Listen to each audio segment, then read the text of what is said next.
semuanya, selamat datang lagi di podcast santai kita.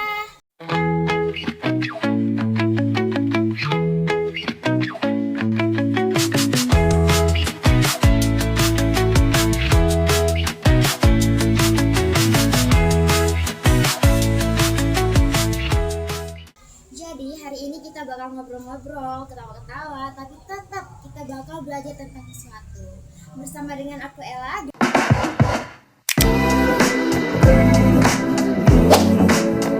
dan dua bintang tamu spesial kita. Hai, saya Firda. Tentunya nih yang akan memberikan tanggapan yang kocak. Dan di sebelah saya juga ada teman saya nih. Hai, aku Safira.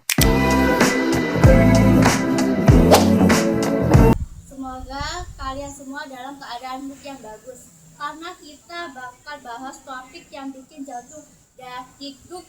Kira-kira apa ya?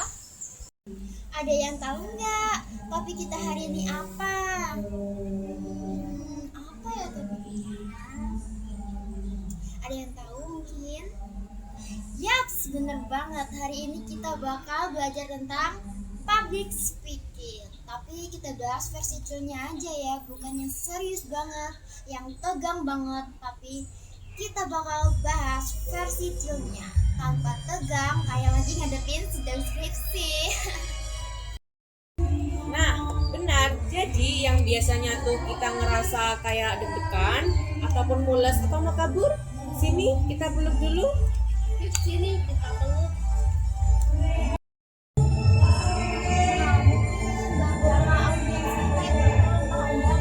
Apa sih public speaking? Banyak banget yang bikin kayak public speaking itu bukan cuma bicara besar, Padahal enggak nih ya. Ini tuh aslinya luas banget. bener banget. Presentasi tugas, ngajarin teman, rapat di organisasi, bahkan cerita di depan kelompok kecil itu juga udah salah satu public speaking.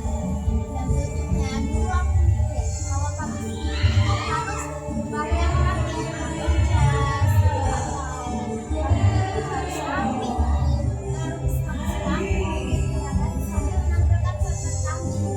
Padahal sebenarnya kenyataannya public speaking itu bukan gitu. Bener banget nih, aku juga dulu ngiranya sih kayak gitu. Nah, bahkan cerita di depan kelas itu juga udah public speaking. Intinya tuh ya, public speaking itu kita menyampaikan pesan di depan umum dan berapapun itu jumlah orangnya yang mendengarkan. Dan kayaknya juga nggak harus ngomong yang penting kita pakai confidence, serius, jalan itu tergantung dari bagaimana audiensnya. Nah, mungkin kali ini kita bisa berbagi pengalaman kepada audiens tentang pengalaman lucu kita selama melakukan public speaking. Mulai dari dua bintang tamu kita terlebih dahulu ya, mungkin bisa diceritakan gimana pengalaman lucunya ketika melakukan public speaking. Dari Kak Kiki dulu. Ya ampun, iya aku punya tuh memang lucu banget ya pas waktu SMP malu tahu. Dulu itu pas waktu presentasi tuh ya aku kan udah nyiapin slide dengan rapi, udah mempersiapkan diri ya, tentunya udah percaya diri lah ya. Tapi pas awal-awal itu aku bilangnya salah, bilang ini, halo selamat pagi semuanya, apa kabar saya baik. Bentar, kabar saya baik. Wis, itu kocak banget ya sih, tiba-tiba nanya kabar audiens. Iya malu tahu, padahal kan aslinya aku bilangnya apa kabar kalian baik. Terus kamu ngapain? Ya aku ikut ketawa, terus aku bilang iya maaf aku tadi salah, aslinya aku bilangnya apa kabar kalian baik, dan itu pun guru saya juga ikut ketawa. Malu dong. Kadang ya, kesalahan itu justru malah bikin suasana lebih cair.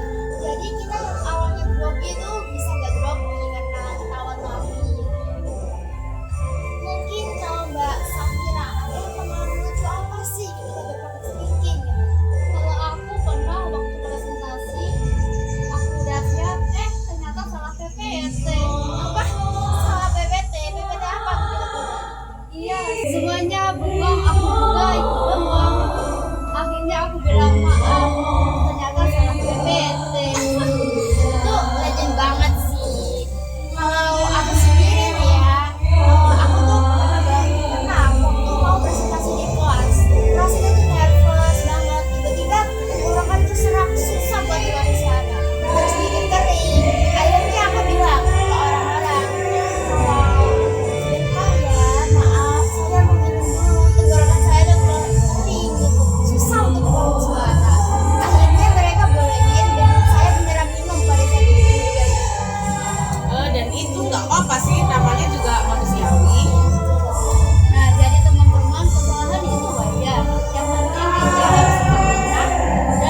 minimal tuh ya kita harus tahu poin penting yang akan kita sampaikan pada itu. Yang kedua, bisa juga dengan latihan berbicara di depan cermin atau merekam suara kita pas lagi latihan. Kadang pas udah denger, oh aku ngomong terlalu cepat, atau bisa juga oh masih banyak dunia. Nah, benar banget. Jadi dua poin tadi itu benar. Yang pertama kita itu jangan menghafal teks ya, kita itu harus memahami poin-poin pentingnya aja. Karena kalau kadang kita menghafal salah dikit aja langsung bisa kita ngeblank. Terus betul banget juga kita itu mungkin harus merekam atau seperti latihan di cermin. Kalau gitu kan kita jadi tahu apa yang salah dari cara kita berpartisipasi atau mungkin salah pengucapan atau beberapa kata-katanya. Jadi kita itu bisa improve gitu ya, lebih bagus dari sebelumnya. Nah serius nih ya, biar tenggorokan kita nggak kering, kita dan bikin kita susah ngomong, kita minum dulu yuk biar lebih fresh dan plong. Boleh.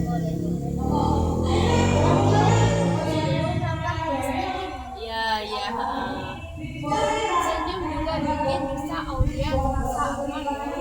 Nah, benar-benar senyum itu karena audiens itu bukan musuh kita. Jadi kalau kita senyum ke mereka itu bisa memberikan apa ya, vibes yang positif ya bikin mereka. Jadi mereka tuh merasa nyaman. Enggak gitu. Betul banget, bukan suasana. Jadi nggak terlalu kaku. Nah, mungkin kita bisa coba open atau contohkan kepada audiens. Sedikit aja ya. Mengapa berpartisipasi di semangat kecil? Mungkin Mbak Safira boleh demonstrasiin. Ini contohnya. Selamat siang semuanya. Terima kasih sudah hadir. Hari ini aku mau berbagi tentang satu hal yang kita temui dalam hidup, yaitu rasa takut. Takut itu wajar, ini juga wajar. Kalau kita berani tampil, itu namanya berani. Wow. Terus aku bilang, kalau jantung kalian deg-degan, artinya jantung kalian bekerja dengan baik.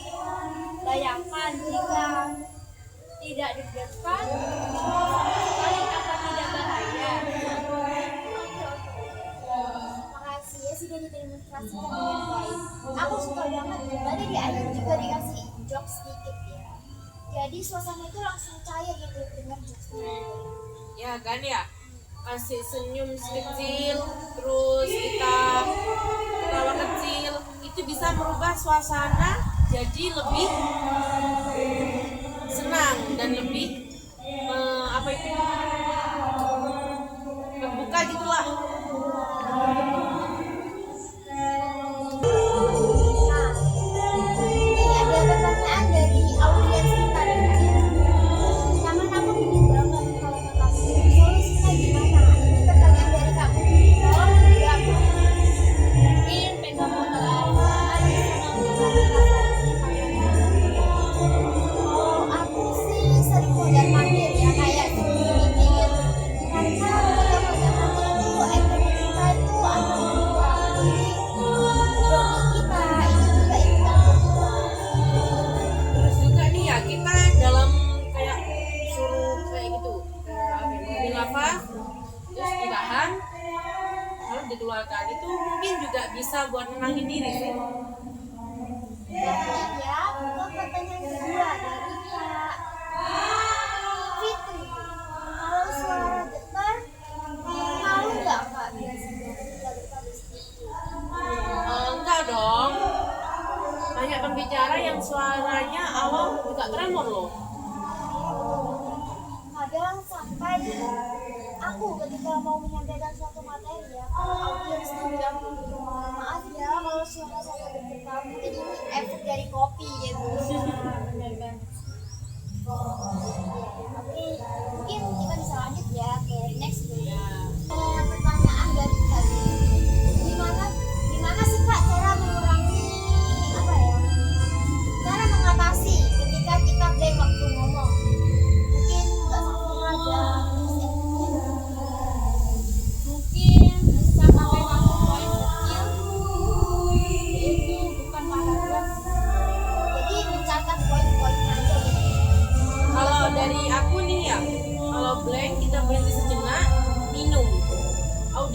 audiens pun itu bakal ngerti, nggak bakal marah.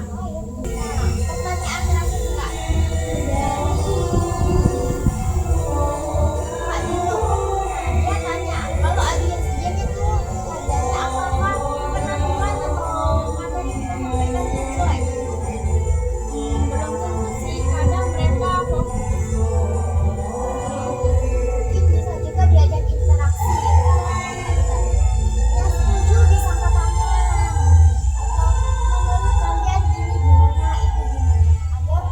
Agar peserta bisa berinteraksi langsung.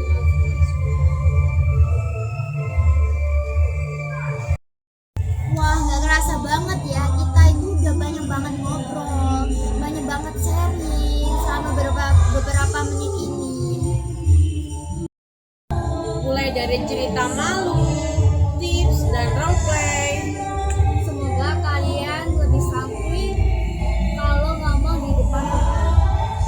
Kalau kalian ada cerita yang menarik soal pengalaman kalian berpublic speaking, boleh kalian kirim di sini ya.